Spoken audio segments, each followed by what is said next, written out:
லூக்கா எழுதின சுவிசேஷம் 11ஆம் அதிகாரம்.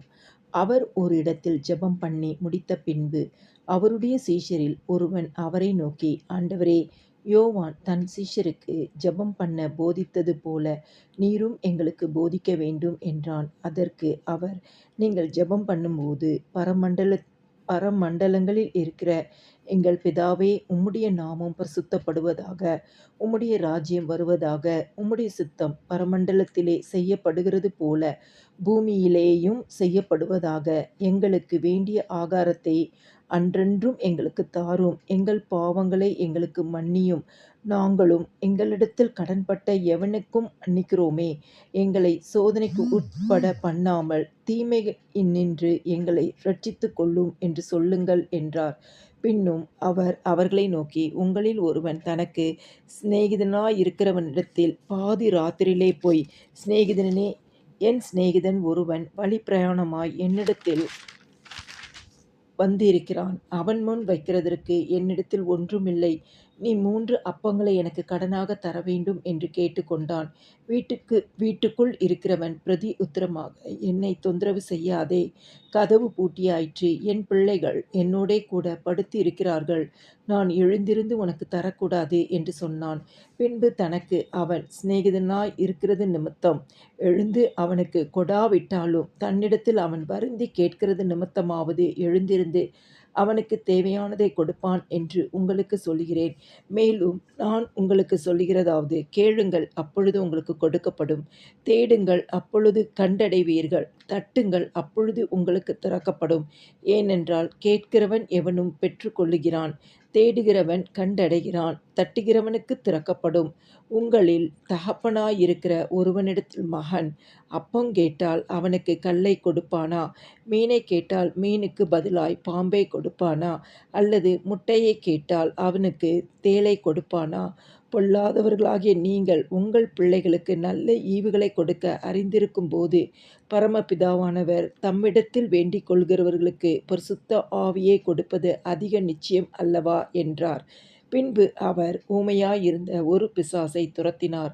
பிசாசு புறப்பட்டுப் போன பின்பு ஊமையன் பேசினான். ஜனங்கள் ஆச்சரியப்பட்டார்கள்.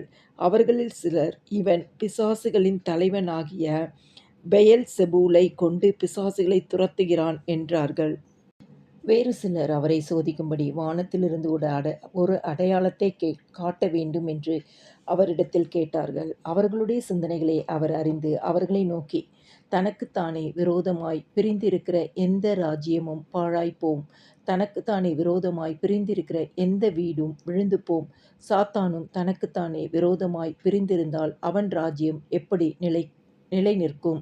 இப்படி இருக்க, பெயல்செபூலைக் கொண்டு நான் பிசாசுகளைத் துரத்துகிறேன் என்கிறீர்களே. நான் பெயல்செபூலினாலே பிசாசுகளைத் துரத்தினால் உங்கள் பிள்ளைகள் அவைகளை யாராலே துரத்துகிறார்கள்? ஆகையால் அவர்களே உங்களை நியாயம் தீர்க்கிறவர்களாயிருப்பார்கள். நான் தேவனுடைய விரலினாலே பிசாசுகளைத் துரத்துகிறபடியால் தேவனுடைய ராஜ்யம் உங்களிடத்தில் வந்திருக்கிறதே. ஆயுதம் தரித்த பலவான் தன் அரண்மனையைக் காக்கிறபோது அவனுடைய பொருள் பத்திரப்பட்டிருக்கும். அவனிலும் அதிக பலவான் வந்து அவனை மேற்கொள்வானேயாகில், அவன் நம்பியிருந்த சகல ஆயுத வர்க்கத்தையும் பறித்துக்கொண்டு அவனுடைய கொள்ளைப் பொருளைப் பங்கிடுவான். என்னோடே இராதவன் எனக்கு விரோதியாயிருக்கிறான், என்னோடே சேர்க்காதவன் சிதறடிக்கிறான். அசுத்த ஆவி ஒரு மனுஷனை விட்டு புறப்படும்போது வறண்ட இடங்களில் அலைந்து இளைப்பாறுதல் தேடியும் கண்டடையாமல், நான் விட்டு வந்த என் வீட்டுக்குத் திரும்பிப் போவேன் என்று சொல்லி அதில் வரும்போது அது பெருக்கி ஜோடிக்கப்பட்டிருக்கக் கண்டு திரும்பிப்போய் தன்னிலும் பொல்லாத வேறு 7 ஆவிகளைக் கூட்டிக்கொண்டு வந்து உட்புகுந்து அங்கே குடியிருக்கும். அப்பொழுது அந்த மனுஷனுடைய முன்னிலைமையிலும் அவன் பின்னிலைமை அதிக கேடு உள்ளதாயிருக்கும் என்றார். அவர் இவைகளைச் சொல்லுகையில் ஜனக்கூட்டத்திலிருந்து ஒரு ஸ்திரீ அவரை நோக்கி, உம்மை சுமந்த கர்ப்பமும் நீர் பாலுண்ட முலைகளும் பாக்கியமுள்ளவைகள் என்று சத்தமிட்டு சொன்னாள். அதற்கு அவர், அப்படியானாலும் தேவனுடைய வார்த்தையைக் கேட்டு அதைக் காத்துக் கொள்கிறவர்களே அதிக பாக்கியவான்கள் என்றார். ஜனங்கள் திரளாய் கூடி வந்திருக்கிற பொழுது அவர், இந்த சந்ததியார் பொல்லாதவர்களாய் இருக்கிறார்கள், அடையாளத்தை தேடுகிறார்கள். ஆனாலும் யோனா தீர்க்கதரிசியின் அடையாளமே அன்றி வேறே அடையாளம் இவர்களுக்கு கொடுக்கப்படுவதில்லை. யோனா நினிவே பட்டணத்தாருக்கு அடையாளமாய் இருந்தது போல மனுஷகுமாரனும் இந்த சந்ததிக்கு அடையாளமாய் இருப்பார். தென் தேசத்து ராஜஸ்திரீ சாலமோனுடைய ஞானத்தை கேட்க பூமியின் எல்லைகளிலிருந்து வந்தாள். இதோ சாலமோனிலும் பெரியவர் இங்கே இருக்கிறார். ஆதலால் நியாயத்தீர்ப்பு நாளிலே அந்த ராஜஸ்திரீ இந்த சந்ததியாரோடே எழுந்து நின்று இவர்கள் மேல் குற்றம் சுமத்துவாள். யோனாவின் பிரசங்கத்தை கேட்டு நினிவே பட்டணத்தார் மனம் திரும்பினார்கள். இதோ யோனாவிலும் பெரியவர் இங்கே இருக்கிறார். ஆதலால் நியாயத்தீர்ப்பு நாளிலே நினிவே பட்டணத்தார் இந்த சந்ததியாரோடே எழுந்து நின்று இவர்கள் மேல் குற்றம் சுமத்துவார்கள். ஒருவனும் விளக்கை கொளுத்தி மறைவிடத்திலாவது மரக்காலின் கீழேயாவது வைக்காமல் உள்ளே வருகிறவர்கள் வெளிச்சம் காணும்படி அதை விளக்கு தண்டின் மேல் வைப்பான். கண்ணானது சரீரத்தின் விளக்காய் இருக்கிறது. உன் கண் தெளிவாயிருந்தால் உன் சரீரம் முழுவதும் வெளிச்சமாயிருக்கும். உன் கண் கெட்டதாயிருந்தால் உன் சரீரம் முழுவதும் இருளாயிருக்கும்.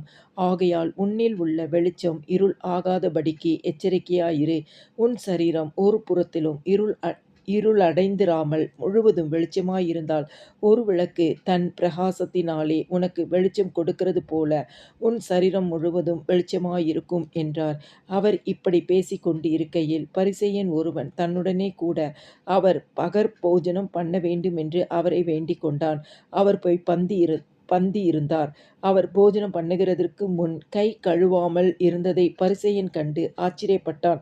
கர்த்தர் அவனை நோக்கி, பரிசேயராகிய நீங்கள் போஜன பான பாத்திரங்களின் வெளிப்புறத்தை சுத்தமாக்குகிறீர்கள், உங்கள் உள்ளமோ கொள்ளையினாலும் பொல்லாப்பினாலும் நிறைந்திருக்கிறது. மதிகேடரை, வெளிப்புறத்தை உண்டாக்கினவர் உட்புறத்தையும் உண்டாக்கவில்லையோ? உங்களுக்கு உண்டானவைகளில் பிச்சை கொடுங்கள், அப்பொழுது சகலமும் உங்களுக்கு சுத்தமாயிருக்கும். பரிசேயரே, உங்களுக்கு ஐயோ! நீங்கள் ஒட்டலாம் மறுகொழுந்து முதலிய சகலவித பூண்டுகளிலும் தசமபாகம் கொடுத்து நியாயத்தையும் தேவ அன்பையும் விட்டு விடுகிறீர்கள். இவைகளையும் செய்ய வேண்டும், அவைகளையும் விடாதிருக்க வேண்டுமே. பரிசேயரே, உங்களுக்கு ஐயோ! ஜெப ஆலயங்களில் முதன்மையான ஆசனங்களையும் சந்தைகளில் வந்தனங்களையும் விரும்புகிறீர்கள். மாயக்காரராகிய வேதபாரகரே, பரிசேயரே, உங்களுக்கு ஐயோ! மறைந்திருக்கிற பிரேத குழிகளை போல் இருக்கிறீர்கள். அவைகள் மேல் நடக்கிற மனுஷருக்கு அவைகள் தெரியாதிருக்கிறது என்றார். அப்பொழுது நியாயசாஸ்திரிகளில் ஒருவன் அவரை நோக்கி, போதகரே, நீர் இப்படி சொல்லுகிறதுனால் எங்களையும் நிந்திக்கிறீரே என்றான். அதற்கு அவர், சாஸ்திரிகளே, உங்களுக்கு ஐயோ! சுமக்க அரிதான சுமைகளை மனுஷர் மேல் சுமத்துகிறீர்கள். நீங்களோ உங்கள் விரல்களில் ஒன்றினாலும் அந்த சுமைகளை தொடவும் மாட்டீர்கள். உங்களுக்கு ஐயோ! உங்கள் பிதாக்கள் கொலை செய்த தீர்க்கதரிசிகளுக்கு கல்லறைகளை கட்டுகிறீர்கள். ஆகையால் உங்கள் பிதாக்களுடைய கிரியைகளுக்கு நீங்களும் உடன்பட்டவர்கள் என்று சாட்சியிடுகிறீர்கள். எப்படி என்றால், உங்கள் பிதாக்கள் அவர்களை கொலை செய்தார்கள், நீங்களோ அவர்களுக்கு கல்லறைகளை கட்டுகிறீர்கள். ஆதலால் தேவ ஞானமானது, நான் தீர்க்கதரிசிகளையும் அப்போஸ்தலர்களையும் அவர்களிடத்தில் அனுப்புவேன். அவர்களில் சிலரை கொலை செய்து சிலரை துன்பப்படுத்துவார்கள். ஆபேலின் இரத்தம் முதல் பலிபீடத்துக்கும் தேவாலயத்துக்கும் நடுவே கொலையுண்ட சகரியாவின் இரத்தம் வரைக்கும் உலக தோற்ற முதற்கொண்டு சிந்தப்பட்ட சகல தீர்க்கதரிசிகளுடைய இரத்தப்பழியும் இந்த சந்ததியினிடத்தில் கேட்கப்படத்தக்கதாக அப்படி செய்வார்கள் என்று சொல்லுகிறது. நிச்சயமாகவே இந்த சந்ததியினிடத்தில் அது கேட்கப்படும் என்று உங்களுக்கு சொல்லுகிறேன். நியாயசாஸ்திரிகளே, உங்களுக்கு ஐயோ!